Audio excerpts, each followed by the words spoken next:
Ipinasilip sa ilang illegal settlers sa may San Juan River ang posibleng paglipatan sa kanilang lugar sa Bulacan. Para sa detalye, may ulat on the spot si Steve Dailisan. Steve?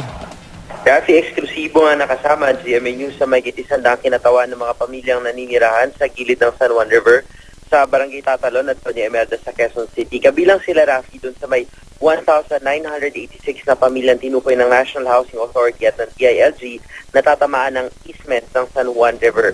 Si Aling Florentino Husayan ay 36 years na raw nag-squat doon. Ilang bagyo na nga raw yung kanilang dinanas at makailang beses na rin silang nanuluyan sa mga evacuation centers sa tuwing mataas yung baha. Kinagis na nga raw ng kanyang mga anak at apo yung tabing ilog lalo sa mismong riprap na ipinanganak ng ilan sa kanila. Kaya nga gustong-gusto na raw sana nilang lumipat. Sa biyahe namin kanina, papuntang Balagtas, Bulacan ay magkahalong excitement at agam-agam yung kanyang nararamdaman. Una sa kanilang konsiderasyon bukod dun sa dissenting bahay na kanilang lilipatan, siyempre yung supply ng tubig, kuryente, eskwelahan at yung ospital, lalo higit na yung kanilang kabuhayan.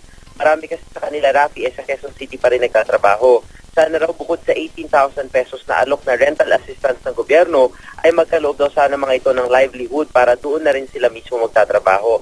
Baka raw kasi matulad sila sa iba na magpaparelocate pero magsisquat ulit dahil walang hanap buhay. Tulad na lang din nakilala natin na si Lola Imelda Coronel, 61 years old, kamamatay na lang daw niya yung pananatili sa tabing ilog dahil ayaw nga niyang lumipat. Dati na raw siyang beneficiary ng relocation project ng gobyerno pero ibinenta niya rin yung bahay at lupa. Ayon kay DILG Project Coordinator Lynn Rodrigo, may kaakibat na parusa yung pagbalik sa kontrata na papipirmahan dun sa mga informal settler mula 6 na buwan hanggang 1 taon daw yung pagkakakulong pag nilabag nila ito. Marami rin naman daw ang relocation site na pwedeng pagpilian. Bukod nga dito sa ating pinuntahan sa Balagtas, meron din tayong pinuntahan sa Bukawi at meron din sa Muzo sa San Jose del Monte. Sa Balagtas Heights, Rafi, ay 22 square meters yung lawak ng bahay.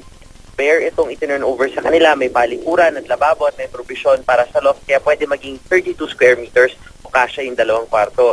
Ayon kay Architect Ariel Pacheco, yung developer yung naturang housing project, hindi naman daw bumabaha sa area. Meron na rin doon nakaabang para sa kuryente at merong water district. Accessible din daw yung transportation at may malapit na paaralan. Karamihan doon sa mga nag-tripping kanina, Rafi, na nakasama natin ay gustong-gusto ng lumipat. Sa July 1st ay bibigyan na yung mga maapektuhang informal settler ng 1 buwan ng notice ng 1 buwan para mag-self-demolish kung hindi, sa pilitan daw silang i-evict doon. Yan muna ang pinakasaryong balita mula pa rin dito sa Bukawi. Balik sa iyo, Rafi. Steve, ito bang nasamahan mong mga galing ng San Juan River, mabibigyan pa rin sila ng 18,000 pesos?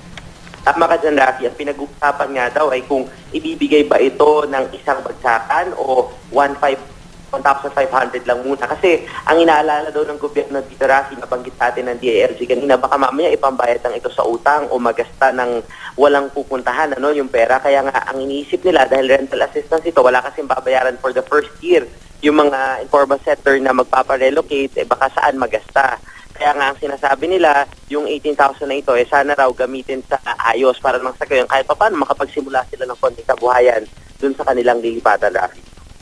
Salamat, Steve Dailisan.